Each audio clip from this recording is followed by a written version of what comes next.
السلام علیکم ناظرین کرام، نئی ویڈیو میں آپ کو خوش آمدید کہتے ہیں۔ انتظار ختم ہو چکا ہے اور آج عمران خان کا 9 بال پر چھکا لگ چکا ہے۔ اس وقت صورتحال بڑی دلچسپ ہے عدالتی محاذ سے اور فوجی محاذ، یعنی پاکستان کی ملٹری اسٹیبلشمنٹ اور پاکستان کی جوڈیشل اسٹیبلشمنٹ کے حوالے سے اہم ترین ڈیولپمنٹس ہیں۔ طاقتوروں کا گھیراؤ شروع ہو چکا ہے۔ دو بڑی اہم ترین ڈیولپمنٹس ہیں جو پورے کا پورا منظرنامہ شیپ کر دیں گی۔ کیا نواز شریف کی چال جو کہ انہوں نے نئی لانچ کی ہے وہ چال کامیاب ہوگی یا الٹی نواز شریف کے گلے پڑے گی؟ کیا نواز شریف اس پورے کے پورے پولیٹیکل سینیریو میں اور یہ جو اس وقت گیمز چل رہی ہیں اس میں کسی بھی طریقے سے سرخرو ہو سکیں گے؟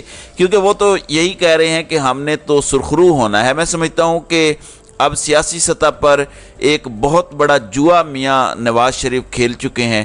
دوسری جانب قیدی نمبر 804 اٹک جیل میں بیٹھا، جو کہ پابند سلاسل تو ہے لیکن وہ ناقابل شکست ہے۔ اسے ہرانا اس وقت بہت بڑے بڑے فن خان جو اپنے آپ کو سمجھنے والے ہیں ان کے لیے بھی ناممکن ہو چکا ہے، اور اٹک جیل میں بیٹھے قیدی نمبر 804 کے لیے صورتحال یکسر تبدیل ہوتی جا رہی ہے۔ کچھ ملاقاتوں کا احوال تو پہلے ہی ہے، لیکن اب جو سینیریو میں نے آپ کے سامنے رکھنا ہے وہ بھی سمجھنے والا ہے۔ پھر کچھ گلف کنٹریز کی انٹری بھی ہوئی ہے، جو ایک لیٹسٹ خبر آئی ہے۔ بروز ہفتہ یعنی کہ آج کے دن نواز شریف اور شہباز شریف کی اماراتی شخصیت کے ساتھ ایک اہم ترین ملاقات بھی پلانڈ ہے۔ اس چیز کو بھی ایک ریزن کے طور پر سامنے لیا جا رہا ہے۔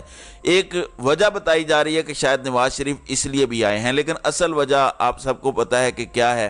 یہ سیکنڈری ریزن ہو سکتی ہے، لیکن پرائمری ریزن یہی ہے کہ نواز شریف نے ایک سابق آرمی چیف، ایک سابق D G I S I اور سابق چیف جسٹس کی پوری فہرست، بلکہ مستقبل میں آنے والے next chief justice of Pakistan پر بھی کھلم کھلا حملہ کر دیا۔ اب یہ جو نواز شریف نے حملہ کیا ہے اس کا جواب پہلے تو ملٹری اسٹیبلشمنٹ نے دیا، اب جوڈیشل اسٹیبلشمنٹ نے بھی جواب دے دیا ہے۔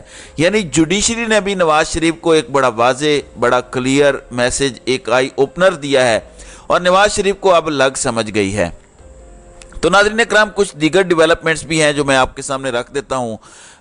کل آئی ایس پی آر کی جانب سے پریس ریلیز آیا تھا کہ جنرل عاصم منیر جو کہ پاکستان کی فوج کے سپہ سالار ہیں، ان سے سعودی وفد نے ملاقات کی۔ دفاع اور سلامتی کے شعبوں میں دو طرفہ تعاون بڑھانے پر تبادلہ خیال ہوا۔ پاکستان کے دورے پر آئے ہوئے سعودی عرب کی مسلح افواج کے chief of general staff general Fayyad bin Hamid Alruwaili نے اپنے اعلیٰ سطحی فوجی وفد کے ہمراہ chief of army chief general Asim Munir سے ملاقات کی۔ مختلف شعبوں بالخصوص دفاع اور سلامتی کے شعبوں میں دو طرفہ تعاون بڑھانے پر بات چیت کی۔ سعودی وفد نے جوائنٹ سٹاف ہیڈ کوارٹر کا بھی دورہ کیا، جہاں پر joint chief general Sahir Shamshad Mirza سے بھی ان کی ملاقات ہوئی۔ وفود کی سطح پر بات چیت ہوئی۔ یہ ملاقات ناظرین اکرام بڑی اہم ہے، کیونکہ آپ کو پتہ ہے کہ سعودی عرب پاکستان کا دوست ملک ہے۔ ان حالات کے اندر پاکستان کی اکانومی کا سروائیول بھی سعودی عرب اور یو اے ای کے مرہون منت ہے۔ پھر army chief general Asim Munir کا بہت بڑا کردار ہے۔ گورنمنٹس تو بہت پیچھے رہ گئی ہیں، کیونکہ آرمی چیف نے خود کہا کہ سعودی عرب اور یو اے ای سے بڑی انویسٹمنٹ آنی ہے، اور میں نے انہیں کہا ہے کہ میں نے آپ کی انویسٹمنٹ کے اندر سے $10 ارب ریزرو رکھنے ہیں۔ آرمی چیف نے یہ بات بزنس کمیونٹی سے کہی، تو اس ملاقات کو اس پرسپیکٹو میں اگنور نہیں کیا جا سکتا، تو یہ بہت امپورٹنٹ ہے۔ دوسری جانب ہائی کورٹ اسلام آباد نے سائفر کیس میں عمران خان کی درخواست ضمانت سماعت کے لیے مقرر کر دی ہے۔ رجسٹرار اسلام آباد ہائی کورٹ نے آئندہ ہفتے کی کاز لسٹ جاری کی ہے، جس میں عمران خان کی ضمانت کا کیس بھی سماعت کے لیے مقرر کیا گیا ہے۔ عمران خان کی سائفر کیس میں درخواست ضمانت پر سماعت سوموار کو ہوگی، جس پر چیف جسٹس اسلام آباد ہائی کورٹ جسٹس عامر فاروق سماعت کریں گے۔ عدالت نے کیس میں دلائل کے لیے فیڈرل انویسٹیگیشن ایجنسی FIA کو نوٹس بھی جاری کر دیا ہے۔ اب یہ بھی ایک اہم ترین اور امپورٹنٹ ڈیولپمنٹ ہے۔ ظاہر ہے کہ جسٹس عامر فاروق فیصلے محفوظ کر لیتے ہیں، اور پی ٹی آئی کے لائرز کہتے ہیں کہ فیصلے محفوظ نہ کریں، بے شک ہمارے خلاف فیصلہ دے دیں، آپ ججمنٹ تو دیں، کم از کم فیصلہ تو دیں، تاکہ ہم اوپر والے کسی فورم پر جا کے اسے چیلنج تو کر لیں۔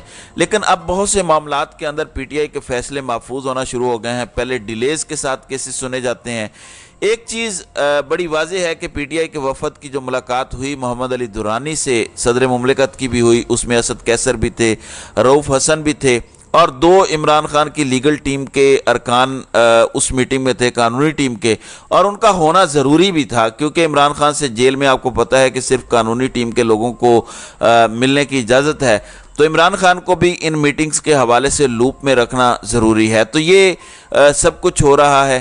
ایک چیز بڑی واضح ہے کہ عمران خان کو اس کیس میں ضمانت مل بھی جاتی ہے، تو آپ کو کیا لگتا ہے کہ عمران خان کی کسی اور کیس میں گرفتاری نہیں ڈالی گئی ہوگی؟ القادری ٹرسٹ کیس ہے، دیگر بہت سے کیسز ہیں، تو دیکھنا ہے کہ معاملہ کس طرف جاتا ہے۔ جب تک معاملات سیٹل نہیں ہوتے، اور سیٹل کسی اور لیول پر، جوڈیشل فورم پر نہیں، اس وقت تک عمران خان کا باہر آنا تو ناممکن ہے۔ ایک چیز بڑی کلیئر ہے، طاقتوروں نے واضح کر دیا پرویز الہی والے کیس کو ایک ٹیسٹ کیس بنا کے کہ اگر ہم ٹھان لیں کہ ہم نے یہ سب کچھ کرنا ہے تو وہاں پر آئین، قانون، جوڈیشل آرڈرز کچھ بھی معنی نہیں رکھتے۔ دوسری جانب نگران وزیر اطلاعات نے کہا ہے کہ نواز شریف کی وطن واپسی پر سب کچھ قانون کے مطابق ہوگا۔ اب یہ سٹیٹمنٹ بڑی امپورٹنٹ ہے۔ دوسری جانب نگران وزیر اعظم نے نیو یارک میں ایک پریس کانفرنس کی اور انہوں نے وہاں پر یہ بات کہی کہ کسی بھی سیاسی جماعت کو سیاسی عمل سے نہیں روکا جا رہا، لیکن 9 مئی کے واقعات میں ملوث عناصر کے خلاف قانون کے مطابق کارروائی ہوگی۔ اگر حقیقت میں دیکھا جائے تو پی ٹی آئی اور عمران خان کا بھی یہی مطالبہ ہے کہ 9 مئی ایک سازش تھی، اس کے کرداروں کو بے نقاب کیا جائے، جوڈیشل اس کی انکوائری کی جائے اور پبلک کی جائیں اس کی ہیئرنگز۔ دوسری جانب سپریم کورٹ میں الیکشن 90 دن کے اندر اندر کروانے کی ایک درخواست دائر کی گئی ہے۔ حیرانگی والی بات یہ ہے کہ یہ مولوی اقبال حیدر نے درخواست دائر کی ہے۔ مولوی اقبال حیدر اس طرح کی پٹیشنز اس سے پہلے بھی جمع کرواتے آئے ہیں۔ پروکسی پٹیشنز بہت سے لوگ انہیں ڈکلیئر کر دیتے تھے، بہت سے لوگوں کا یہ ماننا تھا، لیکن انہوں نے اب ایک پٹیشن دائر کی ہے سپریم کورٹ آف پاکستان میں کہ الیکشنز 90 دن کے اندر اندر کروائے جائیں۔ دوسری جانب اسٹیبلشمنٹ کے قریب سمجھے جانے والی شخصیات نے back to back Nawaz Sharif کو سخت ترین پیغامات دیے، چاہے فیصل وارڈا ہوں یا دیگر لوگ۔ صالح ظافر جو ان کے اپنے ہیں، انہوں نے بھی کہہ دیا کہ نواز شریف شاید واپس نہ آئیں 21 اکتوبر کو۔ نواز شریف کو یہی کہا جا رہا ہے کہ آپ کو اپنی اوقات میں رہنا چاہیے اور پالش لے کر آنی ہوگی۔ ہمیں باندھنا بھی آتا ہے اور باندھنے کا ٹریلر آلریڈی نیب کے کیسز میں ہم دیکھ رہے ہیں، جتنی نیب پھرتیاں دکھا رہا ہے، ورنہ جسٹس بندیال کے فیصلوں پر پہلے کون سا عمل ہوا جو اب ہونا تھا؟ نیب ترامیم کا العدم قرار دینے والے جو کیسز ہیں ان پر سپیڈوں سے عمل ہو رہا ہے۔ ایون کیسز کھول کے ایجنسیوں سے بندے نیب میں لائے جا رہے ہیں تاکہ تحقیقات ٹھیک ہو سکیں۔ کن کے کیسز ہیں؟ ان سب کے کیسز ہیں عالی شریف اور زرداری صاحب کے۔ تو اب یہاں سے دیکھیں کہ سچویشن کیا ہے۔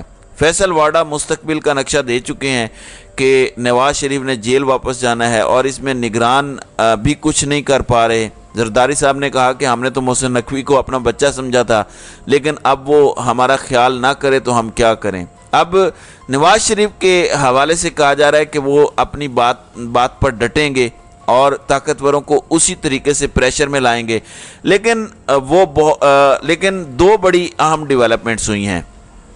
آپ کو پتہ ہے کہ نواز شریف نے حملہ کس شخص پر کیا؟ جسٹس آصف سعید کھوسہ پر، جسٹس ثاقب نثار پر۔ یہ ریٹائرڈ ججز ہیں۔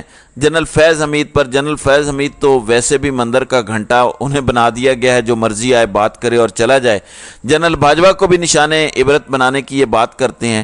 تو یہ بھی ایک بڑی معنی خیز چیز ہے، کیونکہ اسٹیبلشمنٹ کبھی بھی یہ نہیں ہونے دے گی، کیونکہ سابق آرمی چیفز کو بچانے کی آرمی کی ایک پوری ہسٹری رہی ہے۔ طاقتوروں کا یہ ماننا ہے کہ اس ساری سچویشن میں اگر تو نواز شریف اس طرح کی چیزیں کرتے ہیں تو ادارے نے خود جو ایک احتساب کا عمل شروع کیا ہوا ہے وہ بھی پولیٹیسائز ہو جائے گا، یعنی نواز شریف اسے پولیٹیکل بنانے کی کوشش کر رہے ہیں، بہت بڑی گیم کر رہے ہیں۔ یعنی ادارہ جو خود ہی احتساب کر رہا ہے تو آپ اس میں کہیں کہ اس کو پکڑو، ٹانگ دو، تو سب کو لگے گا کہ اس نے ٹنگوایا ہے، تو اسے پولیٹیکل رنگ دینے کی کوشش کر رہے ہیں نواز شریف۔ یہ بھی سوچ پائی جاتی ہے۔ نواز شریف جو نام لیتے تھے، اب ان میں انہوں نے جو لیٹسٹ سٹیٹمنٹ دی ہے اس میں جسٹس اعجاز الاحسن کا نام نہیں لیا۔